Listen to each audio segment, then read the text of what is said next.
What's up everyone? Welcome back to my YouTube channel. And if you're new here, don't forget to click the subscribe button and hit the notification bell para naman ma-notify ka if meron tayong bagong release na video. For today's video, another quick tutorial ang gagawin natin at tuturuan ko naman kayo kung paano mag-register ng FB10 kahit walang Gigalife app. So let's start. First, dial *123# 10#.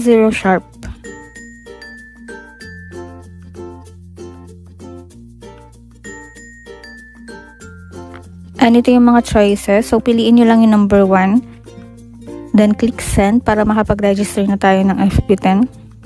And that's it. And that's it for today's tutorial. Thank you for watching and see you in my next video.